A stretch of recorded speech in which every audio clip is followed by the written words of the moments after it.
Hello, welcome to another episode of Upstate Archives. My name is Kristina. I'm a digital producer here at WTEN ABC, and each week I sit down with local experts to talk about the Capital Region's fascinating history. This week I am joined by Paul Stewart and Mary Liz Stewart. They are co-founders of the Underground Railroad Education Center in Albany. We're going to be speaking about, unsurprisingly, the Underground Railroad in Albany. Thank you both so much for joining me today. Thank you so much. Thank you. Glad to be here. Of course. Thank you.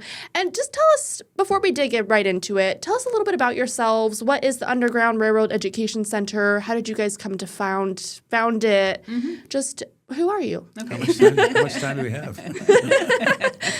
Well, for me, the journey started back in the late 1990s. I was a fifth grade teacher and had delightful 10-year-old cherubs who were convinced the Underground Railroad had to do with subways and above-ground trains. So I thought if I could find documented accounts of real live people from the community that I could take into the classroom, it would help my students better understand this period in American history and what it was all about. And for me, at the time, I was working in a kind of a community social work role, and but also writing on the side for a community newspaper called the Scene newspaper, and I was writing stories about local African American history, and so we thought we'd put our energies together and make it a personal study project. Life was not the same since. The funny thing about this was that we thought, being in the Capital Region, everybody's at least heard the phrase, is what we thought. Mm-hmm. Everybody's at least heard the phrase Underground Railroad. So we thought that would make it a little bit easier to locate documented information. And then on top of that, being in the Capital Region, 19-plus academic institutions, certainly of various kinds and stripes, but nonetheless, number of research possibilities, New York State Library close at hand, we thought, year and a half, this will be a piece of cake, we'll get what we need, life will go on.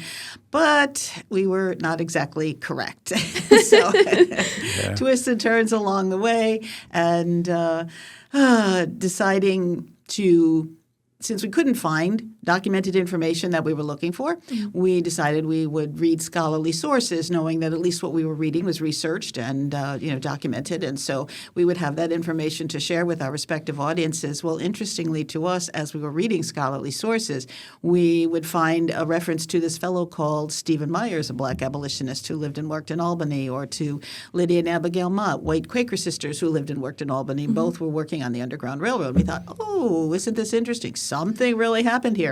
So we took all the footnotes and bibliographic references we needed from these scholarly sources, and we approached our local public librarians and asked if they could utilize their interlibrary loan network to help us locate these resources. So they did. They really stepped up to the plate. And it was just, I always love to give a shout out to our librarians, because without them we wouldn't be where we are today. Yeah. And so we had lots of dates with the microfilm machines, since this is in the days before computers as we know them today.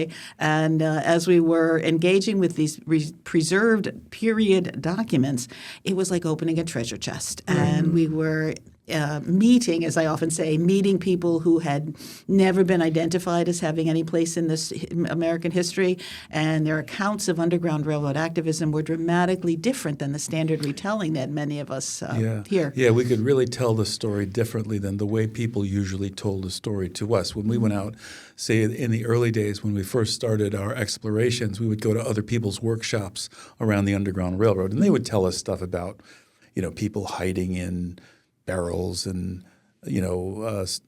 stories like that, traveling in the dead of night and whatnot.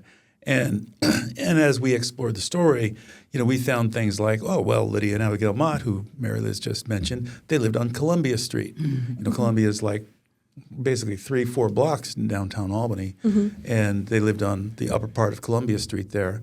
The location where they lived is still there.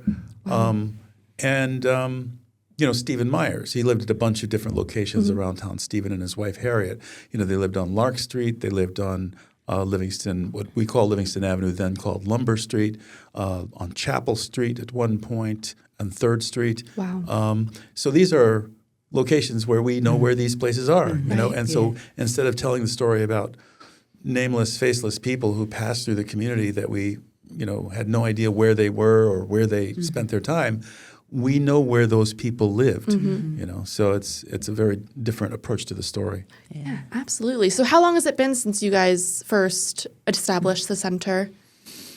25 years? Yeah, 25 like years? 25 Yeah. years. Yeah. Yeah. Wow. You can see it's taken over our lives. Yeah. But it's been a really, both for us personally, and also for for folks we have interacted with over the years, it's a very transformative story. It's empowering, and it challenges us to take a look at those, what I would call those unsung heroes who have had a major impact in American history and how our country has developed over time, and bring their stories and their names forward. And it helps, I believe it helps all of us to recognize that each of us today can have an impact on American history and our state's history. And so hopefully in our own times, yeah. Absolutely. Absolutely. And to introduce us to sort of, that entire conversation, I mean, would you be able to explain a little bit about, the state of slavery and racial dynamics during the era that, the Underground Railroad was active, and just, both broadly in the country and in New York State? What was kind of the historical context at the time? Okay. Well, that's a tough It's a big question. It's a lot. It's a big I question. assume we're time limited here. But, in New York State, well, generally with the Underground Railroad, we like to think of it as having a history that stretches back to the earliest times in our country. So there's a story about George Washington writing a friend complaining that an organized group from Philadelphia was helping people from his plantation escape. Various things happened over time, much of which should not be separated from its broader context. That is to say, the abolition of the slave trade, international slave trade by the United States, or the end of the international slave trade, the banning of it, the War of 1812 to a certain extent, the building of the Erie Canal, and the gradual emancipation in New York State from 1800 to 1827, and the decision on the part of Great Britain to end slavery in its colonies in the Western Hemisphere. So that includes Canada as well as Jamaica and Bahamas and some other places. So those are things happening around, and the war with Mexico. So those are things that are happening around us while slavery, enslavement is the institution of slavery is developing, in the South and falling in the North by and large. But the prejudice that went with the institution of slavery continues in many northern states, and so here in New York, we're in the Hudson Valley, and the Hudson Valley was a place that had been New Netherlands before, and many of the Dutch farmers were enslavers, and so many of the places and spaces that we have that are named after various people, they're also enslavers. And one pops to mind, and that is, of course, is the Schuyler family, a prominent family in Albany.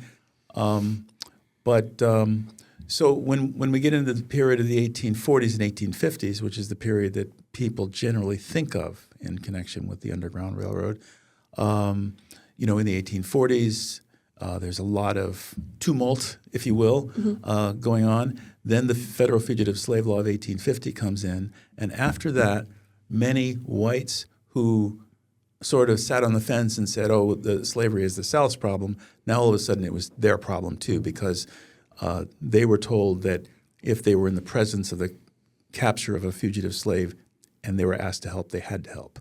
Gotcha. Otherwise, they could be prosecuted. So all of a sudden, a lot of people became anti-slavery who hadn't really cared before. So it was very fascinating times. The decade of the 1850s includes not only the passage of that federal fugitive slave law, but you have what's called the Jerry Rescue in Syracuse, and the Jerry Rescue trial, which happened here in Albany. You have fighting in Kansas. You have the Dred Scott decision in 1857. You have the John Brown raid of Harper's Ferry in 1859. And in 1860, you have the rescue of Charles Knoll in the city of Troy, which was a nationally recognized incident. So a lot of stuff going on. Yes, right.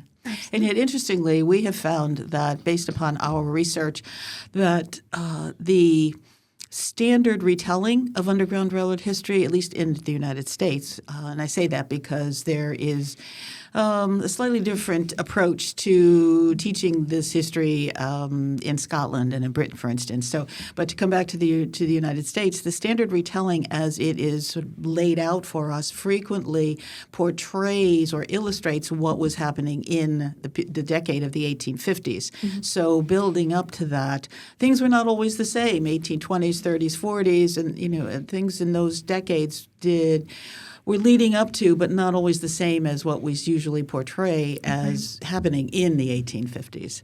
So it makes a broader, as we look at the Underground Railroad, understanding it really as a movement, as opposed to this very narrow focus of nice people helping other people escape enslavement, but rather if we look at it as a movement of civil disobedience, black leadership having a significant role to play in how this anti-slavery movement is played out, recognizing that there is a public side to this story that, again, which contrasts to it's all secret, so we can't know anything more, that it can be supported with documents. And the documents that we were locating were clearly documents that, at that time had lain in the shadows, and we've been finding as we move forward in time across the couple of decades that we've been involved, others as well have been continuing to research and bringing forth documented accounts to support what was really going on, what the life of people enslaved was like, what the life of our abolitionists were like, and how they were making choices to respond to this institution of enslavement. Yeah, absolutely. Yeah. I like another thing about the story that I like to emphasize. Many years ago, I read a newspaper article from a fellow who was the director of the Schomburg Library in New York City, part of the New York City public library system, and he noted in his statement that the freedom seekers, the fugitives from slavery, those who escaped and who were fleeing on the Underground Railroad, they're the central figures of the story. Mm-hmm. And so often when you tell the story, or when people tell the story, other people, they don't emphasize those people. Right. And what we found in our exploration of the Underground Railroad is that there are tons of stories, both first-person narratives from people who escaped from enslavement and stories about people after they got where they were getting to, like people in Canada. Like there's a guy named Levi Carroll who became a successful farmer in Canada. He was an escapee from Maryland. And there are numerous other stories. And then, of course, we can tell the story from the standpoint of people who escaped from enslavement and even came to Albany. Mm-hmm. I like to mention that in William Still's book on the Underground Railroad, there are 3 letters that he preserves in the book. There's lots of other stuff he preserves in the book too. But if people are not familiar with William Still, he was the black leader of the Underground Railroad in Philadelphia, and he interviewed in the 1850s. He interviewed nearly everybody that came through Philadelphia. He kept notes on his interviews. In fact, his interview process helped him identify his brother, who had been separated from their family had been separated at an earlier time. And then when his brother escaped from enslavement, he came through Philadelphia, and he was able to determine that was his brother because they compared stories about their mother, and then they realized that they were brothers. But William Still wrote a book called The Underground Railroad based on his notes from these interviews, and there are 3 letters that he preserves in the book from people who were helped in Philadelphia, came to Albany, found a place to live, a place to work, and wrote him back to say thank you for helping me. Oh, wow. And I think that's an important Underground Railroad way to think about the Underground Railroad. I think, Paul, while you're talking about freedom seekers as well, I am reminded of, again, I go back to the standard retelling and how it, for us in New York State, it routinely says people escaped enslavement in the South, they made their way north into New York, and then they proceeded on to Canada to establish their freedom. And again, in contrast to that, or perhaps an expansion of that idea, is that people who were enslaved in the southeastern United States would be foolish to attempt to flee to New York State. An incredible distance we're talking about. So those folks would head into maroon communities in Florida and continue on into the Caribbean. Oh. People who were in the southwestern part of the United States, again, would never think to come to New York and then to Canada, so they would head into Mexico.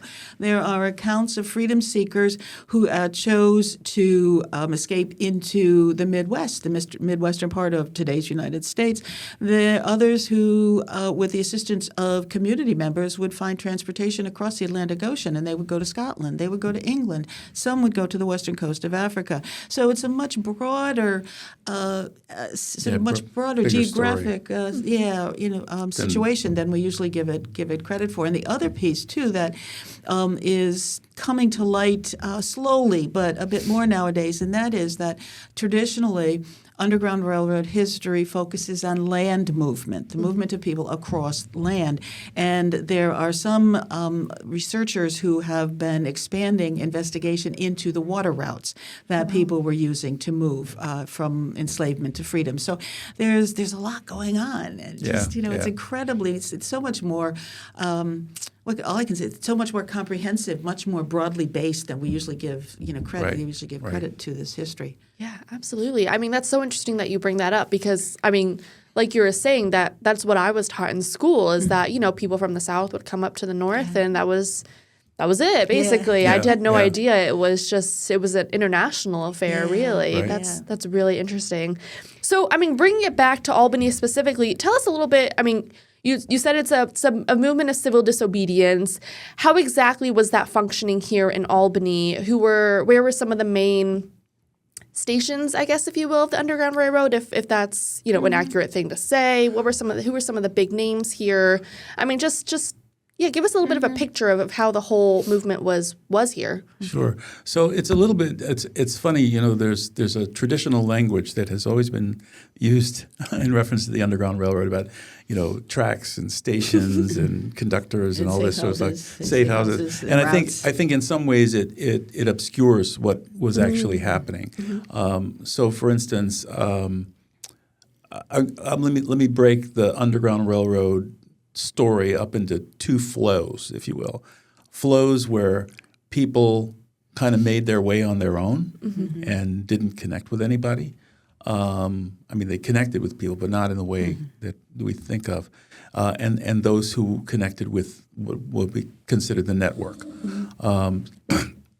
So there are when Stephen Myers, who was a kind of a principal figure in the Capital Region on the Underground Railroad, he has written letters to a variety of different people. And one comes to mind is a letter that he wrote to Francis Jackson, who was a leader in the Boston Vigilance Committee. And in this letter, he talks about the various routes, if you will. Again, he's using the same language of the Underground Railroad, of people coming north and wandering into the city. And he makes the reference to people who as he describes, wandered up here and came through the city. So they were not directed as part of the network, but they were kind of like on their own. And so he's talking about people coming from lots of different directions, and again making that connection between Albany and Boston. But then there are people who are part of the network, and this idea of network, I think, is important because there is a gentleman in New York City. His name is Sidney Howard Gay, and he is the editor of the National Anti-Slavery Standard newspaper.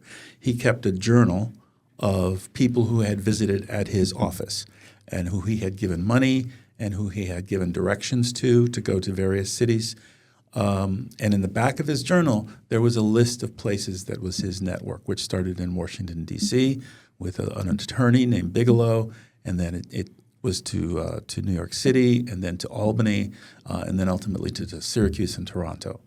And then he lists a bunch of people, and I don't remember how many were the numbers, who came to his office, journaled them, and then but 50 of those people he referred to Albany. Wow. And so his point of reference in Albany is was 198 Lumber Street, Stephen Myers. Yeah. Stephen and Harriet Myers. Yeah. So, yeah. The other thing I'm thinking about is, as Paul was talking about this aspect, is that there's what I'm thinking about. Oh, there's so many elements here. I'm trying to pick them out, put them together. But where I'm focusing at the moment is that we found, again, based on this documented research that we engaged in and that we continue to work on, is that for our Black abolitionists, they were doing more than just assisting freedom seekers. And again, that's part of that standard retelling piece. But we found that they were engaged in a variety of justice issues of the day, and those included voting rights, education, housing, healthcare, job equity, so that their focus was certainly on abolishing the institution of slavery and gathering goods and funding to support the needs of freedom seekers, but they didn't stop there. They saw that their role in really ensuring equity in this country and in working to ensure that those promises in the preamble to the Declaration of Independence, the right to life, liberty, and pursuit of happiness, really was available to every person in this country. So their work was much more broadly based. And there was a tremendous amount of communication that was going on as well across geographic boundaries. An example would be the Colored Men's Conventions. Now, again, this is a period in history when men and women did not associate socially in the same groups. So the men would organize colored men's conventions. Some were held in Troy, Albany, Schenectady, in Ohio, and Pennsylvania. And so Black men from the northern states would gather together to investigate and sort of discuss strategies on how to deal with these issues of equity and how to eliminate the institution of slavery, while at the same time sort of establishing policies on how they would do this. That they didn't always agree, but it was an opportunity again for them both to network as well as to make some decisions on how to move forward collectively. And while the men are doing that, the women were actually utilizing their sewing circles and knitting circles, which was an acceptable form of women to interact with each other. What we find is that they were carrying on similar political conversations as the men, but in these acceptable formats. Yeah. So.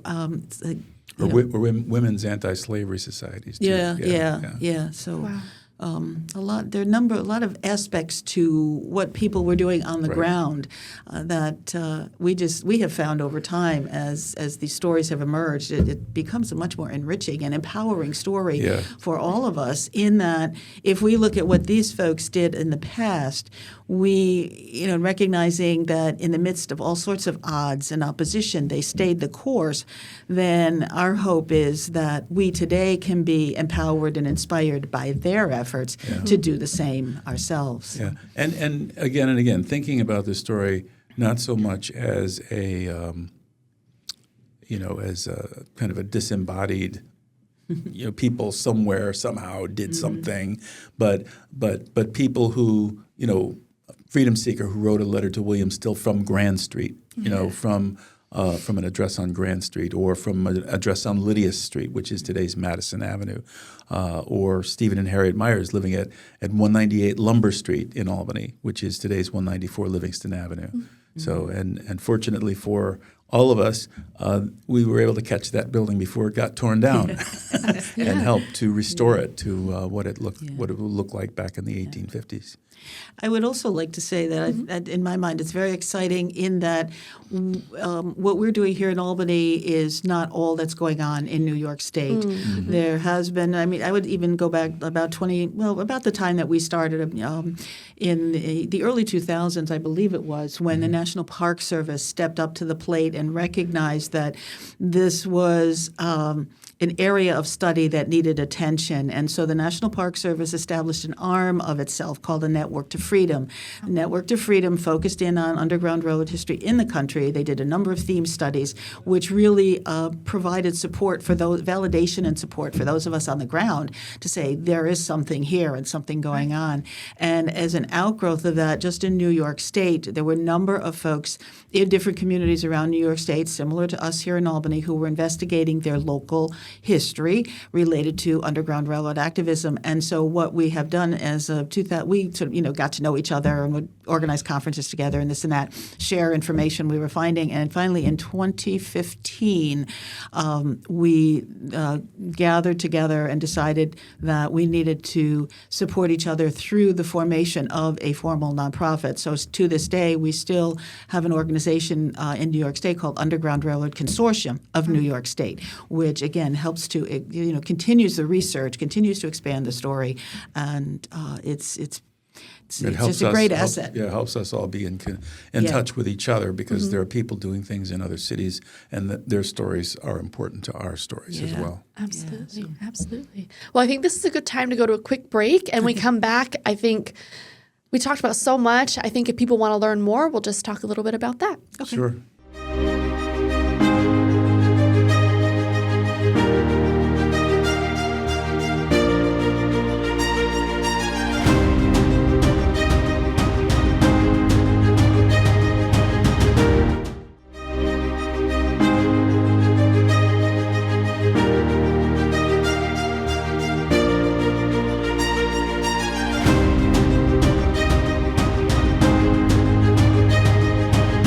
Hi, welcome back to Upstate Archives. Thanks for sticking with us.